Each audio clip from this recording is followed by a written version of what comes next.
Hello વિદ્યાર્થી મિત્રો, આપ સૌનું આપની યુટ્યુબ ચેનલ પર હાર્દિક સ્વાગત છે. તો આજે હું તમારા માટે લઈને આવી ગઈ છું ધોરણ 7 વિષય ગણિત પાઠ 7 રાશિઓની તુલના સ્વ અધ્યયન પોથીનું સમજૂતી સાથેનું સચોટ સોલ્યુશન. તે પહેલાં તમે જો આપણી ચેનલને લાઇક અને સબસ્ક્રાઈબ ન કરી હોય તો તે જરૂરથી કરી દેજો. તો ચાલો આપણે આ પાઠના તમામ પ્રશ્નોના ઉત્તરોની સમજૂતી મેળવીએ. તો અહીં આપણો પહેલો પ્રશ્ન છે, સાચું વિકલ્પ પસંદ કરીને બોક્સમાં લખો. તેમાં આપણો પહેલો પ્રશ્ન છે કે 1 કિલોગ્રામ એ 250 ગ્રામ કરતાં કેટલા ગણું વજન થાય? તેનો જવાબ થશે ઓપ્શન સી 4. બીજું છે 400 લીટર 25% કેટલા થાય? તેનો જવાબ થશે ઓપ્શન ડી 100 લીટર. ત્રીજું છે 0.03 એટલે તો તેનો જવાબ થશે ઓપ્શન બી 3%. ચોથું એક પેન 12 રૂપિયામાં ખરીદી 25% નફો મેળવવા માટે કેટલા રૂપિયામાં વેચવી પડે? તો એ થશે 15 રૂપિયામાં વેચવી પડે, ઓપ્શન સી. એના પછી પાંચમો પ્રશ્ન છે કે 2500 રૂપિયાનું 12% લેખે 2 વર્ષનું વ્યાજ મુદ્દલ કેટલું થાય? તો તે થશે ઓપ્શન સી 3100 રૂપિયા. છઠ્ઠું ₹8 અને 50 પૈસાનો ગુણોત્તર શોધો. તો સૌપ્રથમ તેને આપણે પૈસામાં કન્વર્ટ કરી દઈશું.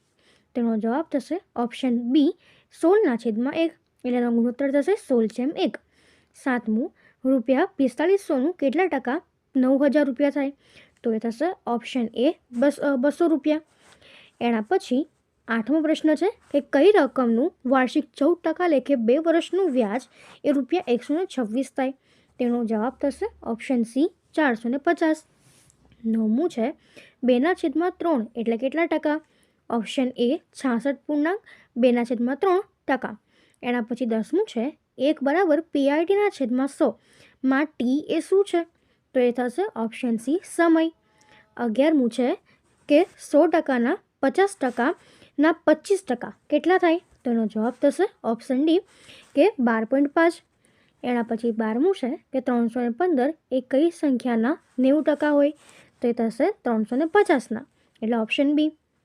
તો હવે એના પછીનો આપણો બીજો પ્રશ્ન છે કે જોડકા જોડો. તેમાં આપણને અમાં આપ્યું છે કે 5/8, તો એનો જવાબ થશે ઓપ્શન સી 62.5%. બીજું છે 3/4, તો તે થશે ઓપ્શન ઈ 75%. ત્રીજું છે 0.65, તો તે થશે ઓપ્શન ડી 65%. ચોથું છે કે 15માંથી 3, તો તે થશે ઓપ્શન એ 20%.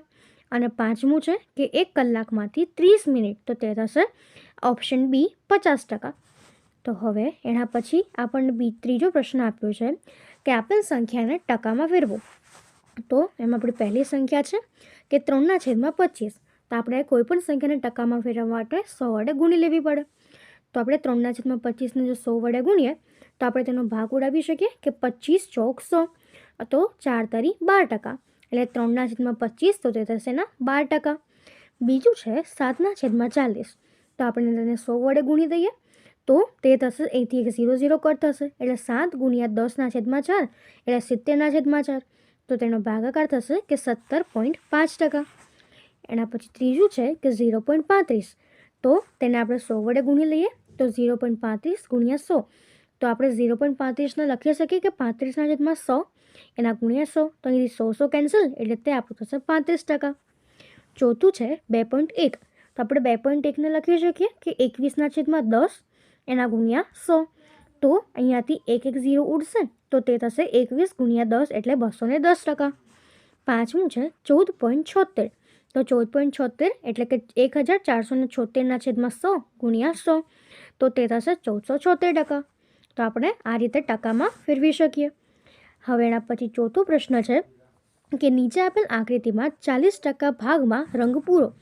તો એના માટે આપણે ગણતરી કરીએ સૌપ્રથમ. તો અહીં આપણને કુલ 25 ખાના આપેલા છે કે જેમાં 25ના 40% આપણે રંગ ભરવાના છે. તો આપણે એ ટકા ફેરવીએ તો 25 ગુણ્યા 40/100, તો અહીંથી 0 કટ થશે, તો તે આપણી પાસે થશે કે 10 ખાના, એટલે આપણે અહીંયાથી 10 ખાનામાં રંગ પૂરવો પડે. એના પછી આપણો પાંચમો પ્રશ્ન છે કે ચોકમાં 10% કેલ્શિયમ, 3% કાર્બન અને 12% ઓક્સિજન છે. તો 2 કિલોગ્રામ ચોકમાં કેટલા ગ્રામ કાર્બન અને કેટલા ગ્રામ કેલ્શિયમ હોય? તો એના માટે આપણે સૌપ્રથમ લખીએ કે કુલ ટકાવારી બરાબર 10 + 3 + 12 એટલે 25%.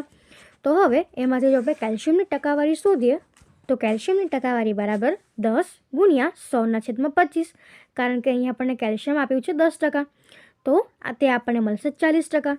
એના પછી કાર્બનની ટકાવારી, તો આપણને કાર્બન આપ્યો છે 3%, તો આપણે લખી શકીએ કે 3/25 એના ગુણ્યા 100, એટલે તે આપણને મળશે 12%. એના પછી ચોકનું વજન આપણને આપ્યું છે કે 2.1/3, તો તેને આપણે જો ફેરવીએ તો તે થશે આપણું 25 કિલોગ્રામ, તો તે આપણું થશે 2500 ગ્રામ. તો કાર્બનનું વજન બરાબર 2500ના 12%, તો માટે તે આપણને મળશે કે 2500 ગુણ્યા 12/100, તો તે થશે 25 ગુણ્યા 12, એટલે તે થશે 300 ગ્રામ. તો કેલ્શિયમનું વજન બરાબર 2500 ગુણ્યા 40/100, એટલે તે થશે 1000 ગ્રામ.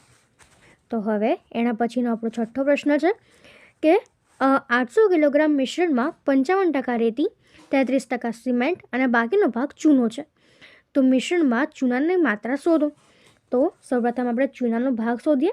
તો ચૂનાનો ભાગ 100માંથી રેતીનો ભાગ ઓછા સિમેન્ટનો ભાગ, એટલે 100 ઓછા 55 ઓછા 33, તો તે થશે 100 ઓછા 88, એટલે તે આપણને મળશે 12%. તો આમ ચૂનાની માત્રા 800 એના 12%, તો 800 અને ટકા એટલે 12/100, તો અહીંયાથી 0 0 કેન્સલ થશે, એટલે 12 ગુણ્યા 8, તો તે આપણને મળશે 96 કિલોગ્રામ. તો હવે એના પછીનો આપણો 7મો પ્રશ્ન આપ્યો છે કે એક ગામની વસ્તી 8000 છે, તેમાંથી 80% લોકો સાક્ષર છે.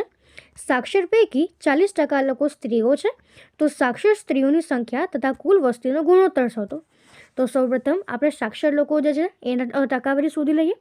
તો અહીંયા આપણને આપ્યું છે કે તે 8000ના 80% લોકો સાક્ષર છે, તો આપણે તેને ફેરવીએ તો તે થશે 8000 ગુણ્યા 80/100, તો અહીંયાથી 0 0 કેન્સલ થશે, તો 80 ગુણ્યા 80, તો તે થશે આપણી પાસે 6400.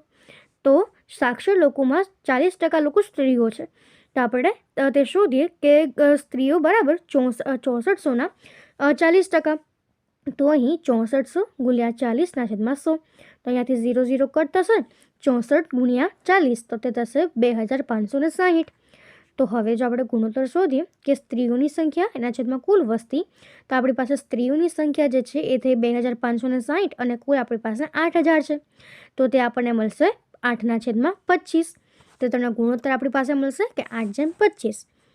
એના પછીનો આપણો 8મો પ્રશ્ન છે કે રોહિત એ 800 ગુણમાંથી 500 ગુણ મેળવે છે, અને જે મેન્સી છે એ 500 ગુણમાંથી 430 ગુણ મેળવે છે. તો બંનેમાંથી કોનો દેખાવ સારો કહી શકાય? તો સૌપ્રથમ આપણે રોહિતના ટકા શોધીએ કે રોહિતના ટકા બરાબર 560 ગુણ્યા 400 એના ગુણ્યા 800, તો તે આપણને મળશે કે 70%. એના પછી નેન્સી છે એના ટકા આપણે શોધીએ તો 430 ગુણ્યા 100/500, તો તે થશે 86%. તો આમ નેન્સીના ટકા વધુ સારા હોવાથી તેનો દેખાવ પણ સારો બનશે. એના પછીનો 9મો પ્રશ્ન છે કે રૂપિયા 9000 સાદા વ્યાજે મૂકતા 8 વર્ષના રૂપિયા 18000 થઈ જાય છે, તો વાર્ષિક વ્યાજનો દર કેટલો થાય? તો અહીં આઈ બરાબર આપણને 9000 આપ્યો છે, આર શોધવાનો છે, વર્ષ ટી બરાબર 8 વર્ષ આપ્યો છે, અને પી બરાબર 9000 રૂપિયા છે. તો માટે આર બરાબર 100 ગુણ્યા આઈ છેદમાં પી ગુણ્યા એન, તો તે થશે 100 ગુણ્યા 9000 છેદમાં 9000 ગુણ્યા 8, તો અહીંયાથી 9000 કેન્સલ થશે, તો 100/8 એટલે તે થશે 25/2, એટલે આપણો આર જે છે તે મળશે 12.5%. એના પછીનો આપણો 10મો પ્રશ્ન છે કે એક દુકાનદાર એક ફૂલદાનીની કિંમત 12% વધારો થવાથી જો ભાવ વધારા પછીની ફૂલદાનીની કિંમત રૂપિયા 896 હોય, તો ફૂલદાનીની મૂળ કિંમત શોધો. તો આપણે અહીંયા ધારી લઈએ કે ધારો કે ફૂલદાનીની મૂળ કિંમત 100 રૂપિયા છે, તેમાં 12% વધારો થાય છે, એટલે તેની કિંમત એ રૂપિયા 112 રૂપિયા થાય છે. એટલે કિંમત અને મૂળ કિંમતનો જો આપણે ગુણોત્તર લઈએ તો કિંમત જો 112 હોય તો તેની મૂળ કિંમત 100 હોય, તો જો તેની કિંમત 896 હોય તો તેની મૂળ કિંમત કેટલી? તો તેની મૂળ કિંમત બરાબર 896 ગુણ્યા 100 એના છેદમાં 112, તો તે આપણને મળશે 8 ગુણ્યા 100, એટલે તે મળશે 800 રૂપિયા.